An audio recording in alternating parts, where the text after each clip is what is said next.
Oke, assalamualaikum warahmatullahi wabarakatuh. Ketemu lagi ya dengan channel saya. Semoga kalian di sana baik-baik saja dan diberikan kelancaran rezeki ya. Oke, di video kali ini kita akan membahas tentang bagaimana konsumsi arus pada setiap handphone ya. Oke, kita akan belajar di sini bersama-sama ya. Oke, kita akan menganalisa ya sebuah kerusakan mesin pada handphone itu diketahui karena apa ya. Seorang teknisi bisa memvonis bahwa ini adalah kerusakan IC power, terus ini ada yang short, jalur feedback, terus ini rusaknya CPU atau YMC, terus ini rusaknya bagian IC blacklight gitu kan. Itu teknisi memvonis sebuah handphone itu dikarenakan ada metode atau cara untuk mengetahui kerusakan dalam sebuah handphone. Nah, di sini kita akan belajar bersama-sama, oke? Apabila sebuah handphone mati total, itu kita cek menggunakan PSU, itu kita lihat konsumsi arusnya berapa gitu kan. Ada yang 0,1 ampere gantung nggak balik lagi, terus ada 0,4, terus 0,7, terus ada 0,3 ampere gitu kan. Nah, itu menandakan ada sebuah kerusakan, ada sebuah bagian pada handphone, pada mesin handphone ya, itu tidak bekerja gitu kan, tidak bekerja. Maka dari itu alat yang perlu kita persiapkan untuk mengecek sebuah handphone, kerusakan handphone, yang pertama adalah PSU. PSU ini berbeda dengan USB doktor ya, atau USB skematik ya. Karena apa? Ampere konsumsi arus yang ditunjukkan pada USB doktor atau USB skematik itu tidak sama dengan apa yang ditunjukkan oleh PSU itu sendiri gitu kan. Nah, mana yang lebih akurat? Saya beranggapan yang lebih akurat adalah PSU. Nah, maka dari itu untuk teman-teman yang sedang belajar, maka miliki PSU ya, meskipun yang 1 ampere itu gak apa-apa ya. Itu untuk mengetahui konsumsi arus pada mesin sebuah handphone. Oke. Nah,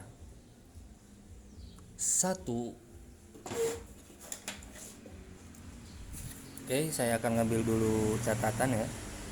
Oke. Ya teman-teman, di sini kita tulis dulu konsumsi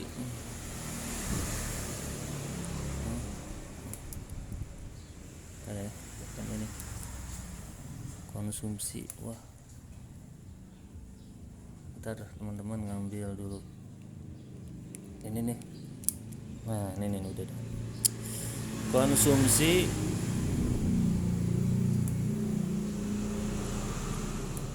arus pada HP mati total. Oke. Pertama, ada yang sebelum ya, belum tekan on off. Biasanya kalau misalkan kita ngecek sebuah handphone, terus kita menggunakan PSU, terus pas ditempelkan tegangan pada sebuah mesin PSU 3,8 sampai 4,2 volt, itu kita belum menekan tombol on off, si jarum ampernya udah bergerak ya, terus berbunyi tit tit tit. Itu menandakan mesin handphone tersebut mengalami konslet ya. konslet. Ini biasanya kalau sebelum tekan on off, terus jarum udah menunjukkan angka tertentu, terus bunyi titit, itu konslet ya, atau short. Ini biasanya yang konslet itu biasanya jalur pibat ya, jalur pibat. Nah, oke. Yang kedua,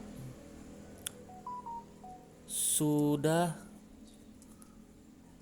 tekan on off ya. Oke. Yang pertama itu biasanya konsumsi arus pada mesin handphone itu menunjukkan kita analisa kalau 0,1 ampere ini biasanya CPU ya, pada daerah CPU atau CPU itu sendiri ya. CPU itu sendiri ya. Biasanya CPU-nya minta di ACP, minta di ribal ya. Angkat cetak pasang biasanya.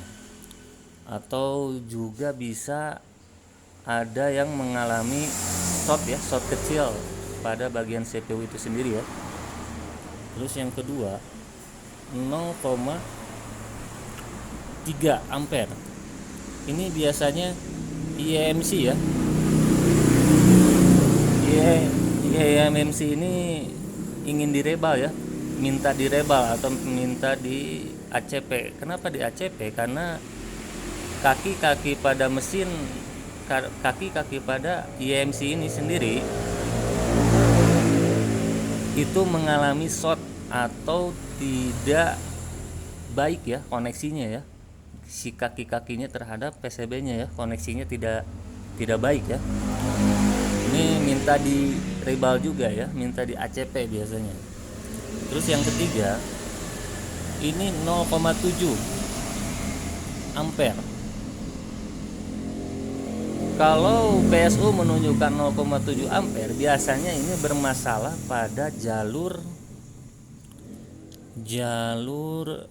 IC break lagi ya, IC black light ya. Ini kita ukur ya di sana komponen-komponen apa aja, ada kapasitor, dioda, terus IC itu yang mengalami short, kita cek ya di sana ya. Itu biasanya ada yang short ya. Ini menandakan bahwa HP bergetar tapi tidak ada tampilan pada layar HP ya. Ini tidak ada tampilan pada layar HP. Ini menunjukkan konsumsi arusnya 0,7 ampere. Oke. Terus yang keempat, yang terakhir, ini adalah 0,4 ampere. 0,4 ampere ini biasanya bermasalah pada IC power ya. Biasanya short ya, jalur ini ya, bagian ini ya. Kita cek kapasitor, terus induktor atau coil, kita cek semua ya. Oke teman-teman, itu ya kita perlu ketahui ya. Semoga teman-teman bisa mempraktekannya di rumah, terus belajar, jangan pernah menyerah ya. Terus karena kita harus menjalani sebuah proses ya untuk menjadi seorang teknisi yang mumpuni ya. Oke, ini semoga kalian teman-teman catat semua. Semoga ini dari saya semoga bermanfaat ya. Oke, apabila yang belum dimengerti, kita belajar masa bersama di link komen ya, komen ya. Mungkin saya akan menjawab pertanyaan-pertanyaan dari rekan semua ya. Oke, terima kasih. Wassalamualaikum warahmatullahi wabarakatuh.